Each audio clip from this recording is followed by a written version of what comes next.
ఇప్పుడు crime updates చూద్దాం. వికారాబాద్ జిల్లా మన్నిగూడ సమీపంలో మహిళపై హత్యాయత్నం కలకలం రేపింది. గుర్తు తెలియని వ్యక్తులు మహిళ గొంతు కోసి పరారయ్యారు. మహిళ పరిస్థితి విషమంగా ఉండటంతో స్థానికులు హైదరాబాద్ ఉస్మానియా ఆసుపత్రికి తరలించారు. సదరు మహిళ హైదరాబాద్ బండ్లగూడకు చెందిన బీబీ ఫాతిమాగా గుర్తించామని పరిగి సీఐ శ్రీనివాసరెడ్డి తెలిపారు.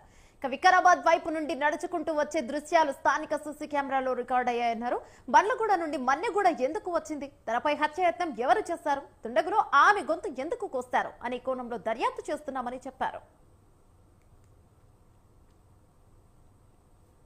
మన్నెగూడ గ్రామంలోని రాజు హోటల్ దగ్గర ఒక మహిళ పొద్దున 7 గంటల 16 నిమిషాలకు గొంతుకు ఒక గాయంతో వచ్చి ఇక్కడ ఉన్నదని మనకు ఈ హోటల్ యజమాని మాకు సమాచారం ఇవ్వగా మా పోలీస్ టీం వచ్చి చూసే వరకు నిజంగానే ఆమె గొంతు ఇంజరీతోనే ఉన్నది. ఆమెను ఇమ్మీడియట్గా 108 అంబులెన్స్లో వికారాబాద్ హాస్పిటల్ తరలించడం, అక్కడ నుంచి ఉస్మానియా హాస్పిటల్, అటు నుంచి కోటి హాస్పిటల్ తరలించగా కోటి హాస్పిటల్లో ఇప్పుడు ట్రీట్మెంట్ పొందుతున్నది.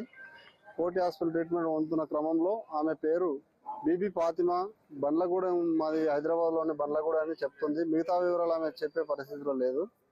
కాబట్టి దీనిపైన మేము ఇంకా 5-6 టీంలు పెట్టి ఎంక్వైరీ చేస్తున్నాము. ఆమె స్టేట్మెంట్ రికార్డ్ చేయని కూడా పంపిస్తున్నాము. దీనికి సంబంధించి వాళ్ళ బంధువులు కానీ కుటుంబ సభ్యులు ఎవరైనా ఉంటే మన చనగంల ఎస్ఐ గారిని కానీ పరిగి సిఐ గారు కానీ సంప్రదించవాలని కోరుతున్నాం.